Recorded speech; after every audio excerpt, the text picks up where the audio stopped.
Yeah. And the space between my nose and my upper lip felt like I could play a game of football on there. Yeah, no, to be I'm just like, this isn't my face. Something's wrong with my face. The hair stretched above my lip. I was freaking out. The Premier League is becoming part of our lexicon and culture. Yeah. To the point where I've heard this a lot too, where a lot of people in England say Americans they get to see more football than they do. Like there's a lot of rules. There's more football on TV in the U.S. than there is in so England, you'll find the occasional the fan that is almost more knowledgeable about the league as a whole than even people in England. Yeah, I think so. I think there's a lot of, like in the NBA, and it's a lot of stat-based stuff as well, isn't it? Yeah. Where in England we have stats, but it's more about the results or the winners. Really, it's not the main focus. Yeah, in England they say things like, do they pass the eye test? Yeah. In America, we're like, give me a spreadsheet. Yeah. Get the eye test. What's the points per game? You know what I mean? How many rebounds can my guy get? Forget your eye test. I don't even know if you got your vision checked recently. There's something to the, like, somebody who knows that much about the sport in this country is almost seen as like, oh, this is like a nerd. This is a person like who's obsessed with the game, but it's almost like you put them right in England, and they're like, all right, this it feels like home. Yeah, definitely. I think with the referees too, like we even do some stuff on the referees, and you sort of. I remember went away with England, we'd always, because there'd be a foreign referee or whatever, we'd always find out about the referees before the game. Yeah. How many cards he gives, where he's like giving fouls. Really? How many penalties, red cards, everything like that, yeah. Going into the game, you'd sort of know what to do better, It wouldn't come as a surprise. He's giving loads of free kicks. Got it. Getting the game play on. So, yeah, it's interesting. And you could play to that, too. Yeah, exactly. Because they love to give free kicks. You'd be like, ref, that was a free kick. No? Yeah. And he's like, we haven't started the game yet. You're like, all right, just keeping you on your toes, buddy. What a nice whistle you got. You go through the whole thing. Were the referees like NBA, and we went to baseball last night? They're very strict, no? Is it different? Or? Baseball, yes, except the guy behind the catcher. Okay. So what you're talking about, we're like, okay, this guy calls he gives a lot of yellows and stuff. You'll know he likes the strike, like the box where the ball's coming in, balls and strikes. He calls it tight. If it's too close to the body, he'll call that a ball. Okay. Things like that, like you'll know what kind. But throughout the game, like I don't know if you know anything about boxing. Like how like some boxers will throw a couple jabs just to see how the other person reacts. Yeah. That's the first few innings of baseball for most. Okay. The catcher and the pitcher are like testing the official behind the catcher to see, like, is he going to call this a ball? Is he going to call this a strike?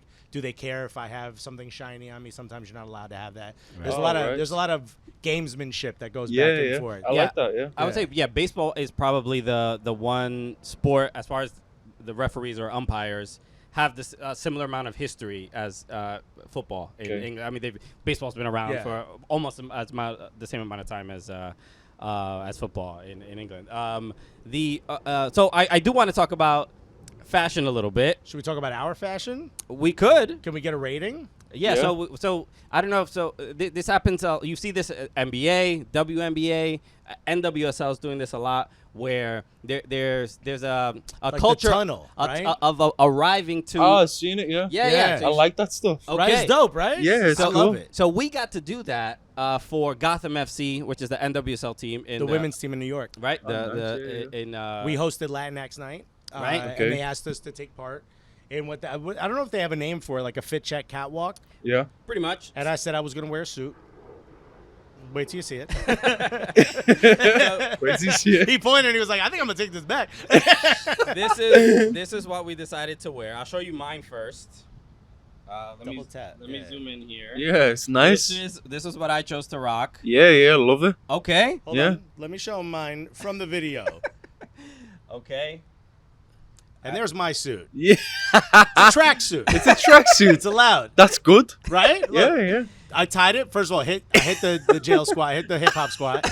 So you just broke out? First of all, my knees sounded like I stepped on bubble wrap. But also in the sneakers, the bubbles in the sneakers match the tracksuit. Very nice, yeah. I mean, the attention to detail. See, look at this. Come on. Okay, so we're trying our best, but you are definitely bolder than we are when it comes to fashion choices. What is the? But maybe I'll ask, like, where did that start? Are you particularly inspired by anybody? Because and also, who won the fit check? We got to get the fit check between the two of us in those photos you saw. Who won? I mean, who had a better fit between him and I in those pictures/video? There we go. Yeah. Okay. Okay. No. Stick with your own, don't you? All right. Absolutely. We're going to edit that out. We're going to go back to his point. We're going to get back to his point. All right. So there's a conspiracy against me. Fair enough. So what? Yeah. Where did that begin? Is there any particular moment in time where you're like, you know what, I'm gonna try things out? Because I'll say this before you even answer. When I was maybe in my early 20s, I didn't really focus on fashion that much as a teenager. And then early 20s, I'm like, I'm going to take risks. I'm going to do things. I'm not going to do it. So I decided once I was going to wear sunglasses indoors. I thought maybe this is who I am, right, you know? Yeah. Tried it, not for me. Turns out you can't be the head of a salsa group now. So, look, there goes your mambo days, bro. So, sunglasses inside. Trial and error. You have to see what works for you. But so that was my story into fashion. But what happened with you? I don't know. I guess I've got an older brother. He was always cool, so I'd always look up to him, and I don't know, he'd wear some interesting stuff, and I'd want to be a bit like him, and then watch music videos of singers wherever they want to wear, and I don't know, I wanted to be sort of like that, kind of a cool kid, and right. I just found my own style and sort of went with it. Yeah. Well, footballers want to be rock stars want to be footballers. It kind of all makes sense. Similar thing, yeah. Yeah. And then obviously you get to a certain age where you have other interests in your life, and you got to start impressing them. Yeah. Okay. Yeah. Another thing I want to ask about is you rocked a mustache for a while. Yeah, I did. Yeah, right. And looking like a detective. Yeah, I like I needed the Mac. Yeah. And the pad. Yeah. Where were you yesterday? Like, could you stop? As the 48-hour thing. Yeah, 48 hours, bro. Me and you, buddy cop movie. Would be a good. Are you kidding me? You kicking the 2-footing doors in? I got donuts and coffee that are spilling everywhere. We'll do, why are we trying to solve the crime? It's the old good cop, fat cop. Buddy, since the beginning of time, it's a good pairing. But that as someone who is not blessed with being able to grow a mustache of any kind of that would impress anybody, what was that experience like? Because I feel like sometimes when you change your facial hair, the way people carry yourself different. You carry yourself the way people perceive you is also. Mustache Tom is different than no mustache Tom. Yeah, and I have a beard sometimes. Yeah. And every time I shave it off, Dom always says I look like a completely different person. Yeah. I feel first few days I'm a bit like I shouldn't have done this, and then you just grow into it. Yeah. Okay. But the mustache started. I remember Leighton Baines. Right. He told me to do it at first. I was a bit skeptical, so I just went with it to sort of give him a laugh. Right. A few days went past, and I just kept it. Yeah. You were like, I like this guy. Yeah. You're looking in the mirror. I was that guy. Yeah. This is Tom, dude. You ever? This happens Catching every once in a while. Every once in a while, I'll trim it down or something. But I've had this beard for like 15 years now. Yeah. But one time I was filming something. I got booked for a gig and I had to shave. Yeah. And the space between my nose and my upper lip felt like I could play a game of football on there. Yeah. No. I'm just like, this isn't my face. Something's wrong with my face. The hair stretched above my lip. I was freaking out. Did the same thing happen to you when you shaved? Yeah. It's crazy. Huge. Yeah, you're like, ah! You're looking at your own face.